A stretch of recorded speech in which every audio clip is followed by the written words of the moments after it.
Om Shanti. Good morning.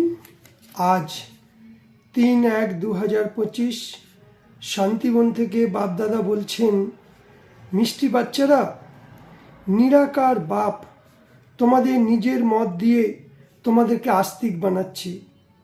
আর আস্তিক যখন হয়ে যাচ্ছ তখন তোমরা বাবার থেকে উত্তরাধিকার নিতে পারছ। তবে আস্তিক আর নাস্তিক, শিব বাবা বলছে এই পৃথিবীর যত মানুষ সবাই কিন্তু ভগবানের পরিচয় পাবে, কিন্তু তারা শুনবেও জানবেও, কিন্তু তারা নিয়মিতভাবে পালন করবে না, চলবে না। তারা হলো নাস্তিক। আর যারা ভগবানের পরিচয় পেয়ে জেনে মেনে সেই পথে চলছে তারা আস্তিক। আবার আস্তিক বাচ্চাদের মধ্যেও আবার পার্থক্য আছে, ফার্স্ট, সেকেন্ড, থার্ড। কেউ ত্যাগী, কেউ মহাত্যাগী, কেউ সর্বংশ ত্যাগী। যেমন স্কুলের মধ্যে কেউ ফার্স্ট, সেকেন্ড, থার্ড হয়, এখানেও তাই। যে ভালো করে পড়াশুনো করবে সে মহাত্যাগী, ফার্স্ট নম্বর নেবে।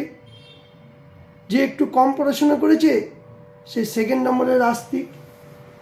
যে আরও কম করেছে সে 3 নম্বরের। তো এবার নিজেকে চেক করো, ভগবান আমাদের 1 নম্বর বানাতে এসছে। আমার এক একটা বাচ্চা রাজা বাচ্চা। তো যে রাজা বাচ্চা হবে সে স্যারেন্ডার হয়ে যাবে ভগবানের কাছে, স্যারেন্ডার বুদ্ধি। সব কিছু ভগবানের। এই বাড়িটাও বাবার, শরীরটাও বাবার, সংসারও বাবার, যা কিছু আছে সব কিছু ভগবানের। আমি শুধু নিমিত্ত মাত্র চলছি। সে হলো নাম্বার 1 আস্তিক। তো চেক করো আমি কোন ধরনের আস্তিক। প্রশ্ন, বেহদের রাজাই প্রাপ্ত করার জন্য কোন দুটো কথার উপর পুরোপুরি আমাদের অ্যাটেনশন দেওয়া উচিত? উত্তর হলো 1, ভগবান এসে আমাকে পড়াচ্ছে। এই পড়ার আধার দিয়েই আমরা সত্যযুগের সম্পত্তি পাব। এই পড়ার আধার দিয়েই আমরা কোটি কোটি টাকার মালিক হতে পারি, বিশ্বের মালিক হতে পারি। এই পড়াই source of knowledge, source of income. দুনিয়ার পড়াতে বলবে না। এই পড়াতে বাবা বলছে তুমি যদি ঠিকমতো পড়া সেবা করো আমি তোমাকে রাজার পদ দেব, জন্ম জন্মান্তরে সব দুঃখ অশান্তিগুলো থেকে মুক্ত করে দেব, সর্ববন্ধন থেকে মুক্ত করে দেব। লোক ভগবানকে খুঁজে বেড়াচ্ছে আর ভগবানের উপর আমরা নিশ্চয় করে রোজ পড়ছি। তাহলে পড়া আর সার্ভিস, সেবা করো। ভগবান যে তোমাকে সুখ শান্তি দিয়েছে, রিয়েল খুশি, রিয়েল শান্তি, মানুষের কাছে রিয়েল শান্তি সুখ নেই। কেন? এটা পুরো মিথ্যার দুনিয়া, মিথ্যার জগৎ। এই জগৎ থেকে ভগবান আমাদের সত্যের জগতে নিয়ে যাচ্ছে।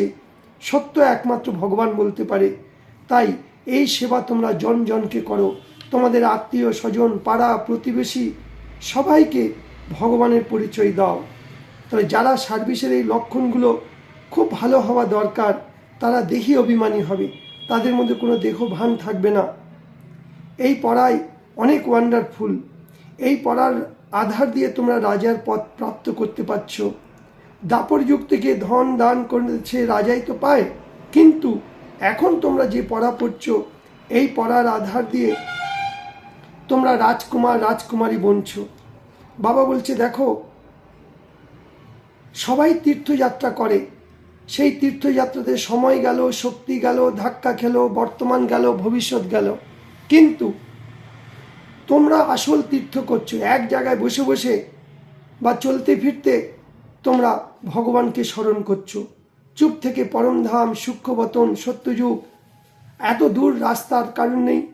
বরং এই তীর্থযাত্রাতে তোমাদের উপার্জন আছে, কামাই আছে। যত বাবাকে স্মরণ করব বর্তমানও ভালো, ভবিষ্যতেও ভালো, জন্ম জন্মান্তরের জন্য ভালো। সাধু সন্তরা তো এত কিছু জানে না, তাদের বুদ্ধিযোগ সেদিকে যায় না, চঞ্চল। ভক্তরাও ঠিক তাই। কিন্তু বাবা আমাদের ডাইরেকশন দিয়েছে, তুমি যখন বসবে নিরাকার বাবা, নিরাকার জ্যোতির বিন্দু, বিন্দু হয়ে বিন্দুর বাবার মত অনুযায়ী তুমি বাবাকে স্মরণ করো, তাহলে জন্ম জন্মান্তরের জন্য তুমি শ্রেষ্ঠ পদের অধিকারী হবে।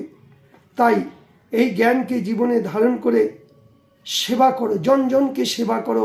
এটাই হলো সবথেকে বড় পুণ্যের কাজ, সবথেকে মানুষকে সঠিক রাস্তা দেখানো। তাই যে যত ভালো সেবা করবে তার লক্ষণগুলো খুবই ভালো হবে এবং সে সবাইকে সম্মান দেবে। আর সবাই তাকে অনেক উঁচু নজরে দেখবে। তাই তোমরা কি করো, কর্মযোগী, কর্ম করতে হয়ে বাবা স্মরণ করার আদত ডালো, নেচার হয়ে যায়। কোনো কর্ম আমি একা নয়, বাবার সাথে করব। তাহলে সেবার কাজে সফলতার জন্য নিজের অবস্থা দেহি অভিমানী তৈরি করতে হবে, দেহভান নয়। হৃদয়কে সাফ রাখো। বরদান, সর্ব সমস্যাকে বিদায় সমারোহ মানানো বলে সমাধান স্বরূপ ভব। মানে কি, আমাদের জীবনে কত রকমের সমস্যা আসছে, কিন্তু সব সমস্যাগুলো সমাধান করব বাবার ইয়াদে। তাই সমাধান স্বরূপ আত্মাদের মালা বাবা তৈরি করছে। যখন আমরা সম্পূর্ণ হয়ে যাব, তখন আমাদের স্থিতি কেরম হবে? সম্পূর্ণ স্থিতি হবে। তাই সম্পূর্ণ স্থিতির আধার দিয়ে সমস্যা যেন একটা ছোটবেলার খেলা, পুতুল খেলার মতো মনে হবে। অর্থাৎ সমস্যার সমাধান হয়ে যাবে সেকেন্ডের মধ্যে। যেমন ব্রহ্মা বাবাকে সামনে যদি কোনো বাচ্চা সমস্যা নিয়ে আসতো, তো সমস্যার কথা ভুলে গিয়ে হিম্মত ভি নেই যে সমস্যাকে শোনাবে, সেই সমস্যা ভুলে গিয়ে বাবার লাইট মাইটের কিরণ এসে তার সমস্যা যেন সমাধান হয়ে গেল বাবাকে দেখি। এইরকমভাবে আমরা বাচ্চারাও সমাধান স্বরূপ হব এখন। তাই আধা কল্পের জন্য এই সমস্যাকে বিদায় সমারোহ জানাও, তবে বিশ্বের সমস্যা সমাধান করে আমরা পরিবর্তন হয়ে যাব।